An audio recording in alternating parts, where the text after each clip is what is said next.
Hey there, and welcome to This Explainer. Today, we are taking on a really fun challenge. We're going to bridge that massive gap between theoretical high school physics, practical MATLAB programming, and, well, the delightfully messy, chaotic reality of fluid dynamics. We're going to see exactly what happens when perfect, pristine math slams headfirst into the real world. You know the old saying, right? What goes up must come down. But how exactly does it come down? And more importantly, where exactly is it going to land? It's a classic mathematical puzzle, really. And the journey from sketching a simple curve on a whiteboard to building a complex computational simulation, it is absolutely fascinating. Okay, let's dive into this and just peel this onion layer by layer. We're going to kick things off with the ideal projectile motion. Then, we'll see how to actually code that perfect trajectory. After that, the real world hits.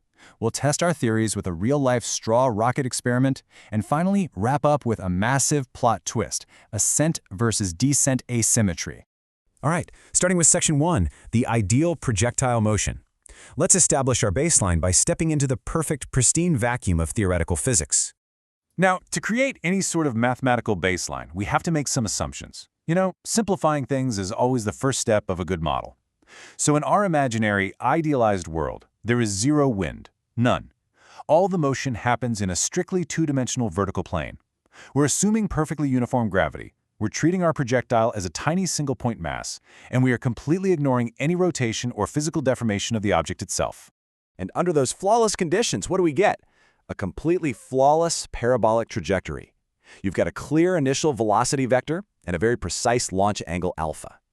Once that object leaves the origin, it is pure, elegant math governed entirely by gravity. So, the most absolutely crucial takeaway here is the beautiful symmetry of this ideal model. In a vacuum, a rocket takes the exact same amount of time to go all the way up to its peak as it takes to fall back down to the ground. And because of that perfect symmetry, launching a projectile at complementary angles, say 30 degrees and 60 degrees, will cause it to hit the exact same target range on the ground. It's perfectly balanced. But how do we actually compute this? That brings us to section 2, coding the ideal trajectory. Let's bring this math into MATLAB and automate those whiteboard equations. Relying on a super detailed MATLAB Answers forum post by David Hill, we can actually break down this coding logic without getting totally overwhelmed by syntax. We use for loops to automate everything. Step 1 is simple. Set your initial velocity and gravity. Then, step 2, you create a loop to run through multiple launch heights. In step 3, you just nest another loop right inside that one to cycle through all your different launch angles.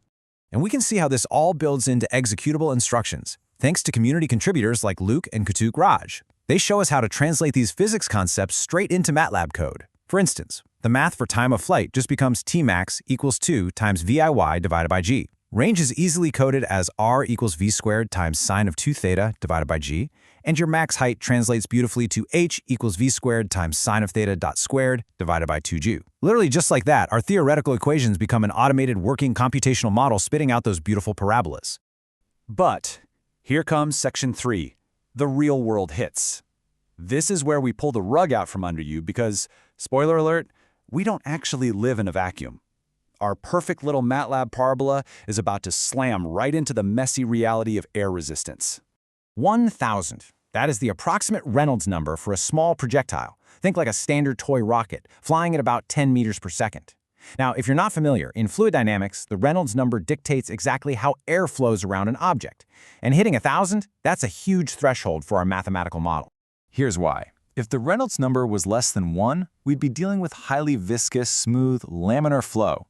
We could just use a linear drag model, where the drag force is just proportional to velocity. Super convenient math. But because our Reynolds number is around 1,000, the flow is turbulent. It's messy. So we literally have to use the much more complex quadratic drag model, meaning the drag force is proportional to the velocity squared. Big difference. So, let's put all this complex math to the test in section 4, the straw rocket experiment. We're stepping out of high-level fluid dynamics and into a really fun, tangible experiment to see this quadratic model in action. And this brilliantly illustrates how we gather our data. We use something called a Pittsco straw rocket launcher. It uses this weighted drop rod that falls inside a tube, compresses the air, and actually launches plastic straws equipped with little clay tips. It is just an ingenious, hands-on tool for running highly repeatable launch experiments with varying angles and forces. But how do we actually connect those physical straw launches back to our intense MATLAB equations? Well, researchers set up a video camera perpendicular to the launch path and run the footage through a software called Tracker. This gives them frame-by-frame, time-stamped, horizontal and vertical position data. From there, they use a mathematical technique called least squares fitting to reverse engineer and estimate two absolutely vital parameters: the true initial launch speed and the actual drag coefficient of that specific straw rocket. And all of that data collection brings us to our final act, Section 5, Ascent versus Descent Asymmetry. This is the plot twist. Let's look at what that real-world video track data actually reveals about our quadratic drag math.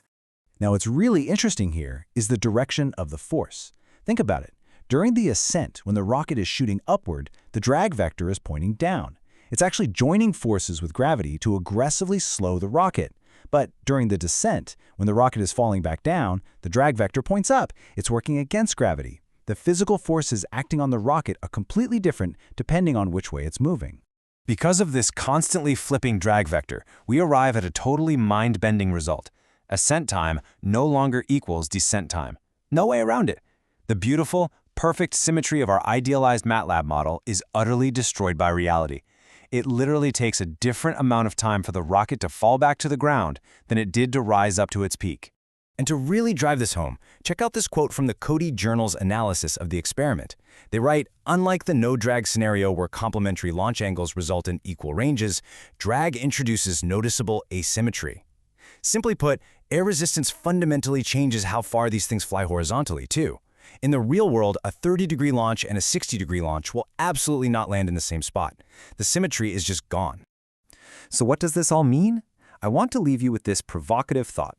If predicting the path of a simple plastic straw rocket requires complex, nonlinear, ordinary differential equations just to account for a chaotic reality, what other perfect models and simplified assumptions in your life are hiding chaotic, turbulent realities? It is always worth testing the math against the real world.